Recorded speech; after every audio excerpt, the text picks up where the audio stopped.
ওই যে ঢাকার জ্যামে এই যে কি জানি গাবতলিতে আইসা পৌঁছাইছে তখন 4:15 আসরের আজান দিতেছে, কোথায় 12টা আর কোথায় 4টা, মানে এই 1টা 2টা 3টা 4টায় 4 ঘন্টা শুধু জ্যামের ভিতরে পড়েছিলাম। তো আমার ভাইয়েরা আল্লাহ তাআলা তারপরেও আনছে, এজন্য আপনারা খুশি না ভাই? আপনারা যারা খুশি হয়েছেন, আমি ডক্টর জাকির নায়েকের সুরে তাদের একটু কথা বলতে চাই। তো ডক্টর জাকির নায়েকের কাছে একজন প্রশ্ন করতেছে, ডক্টর জাকির এতক্ষণ ধরে যে মানুষগুলা বৈশা থাকলো, আল্লাহ তাআলা এদেরকে কি দেবে, তুমি এদেরকে জলদি করে বলে দাও।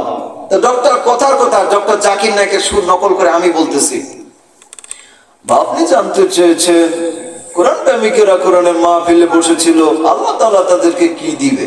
ভাই সুন্দর কোশ্চেন করেছেন।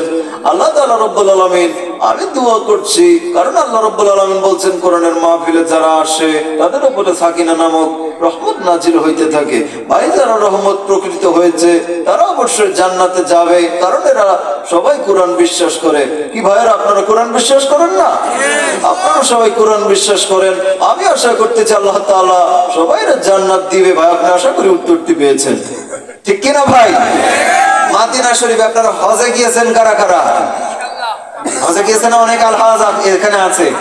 তো যারা হজে গিয়েছেন তারা সাক্ষী দিবেন, মদিনা শরীফে একটা আজান হয়, আমি দিব, দেওয়ার পরে আপনারা সাক্ষী দিবেন যে যারা হজে গিয়েছেন যে হুজুর হইছে কি হয় নাই, দিবেন ইনশাআল্লাহ?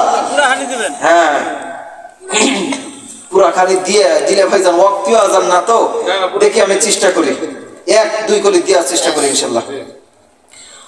আল্লাহু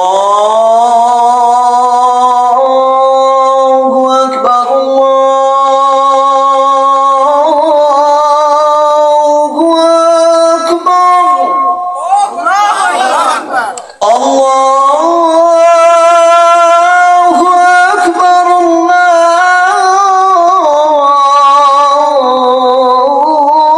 আল্লাহু আকবার। আমার প্রিয় ভাইরা, যতটুকু হয়েছে বলি আলহামদুলিল্লাহ।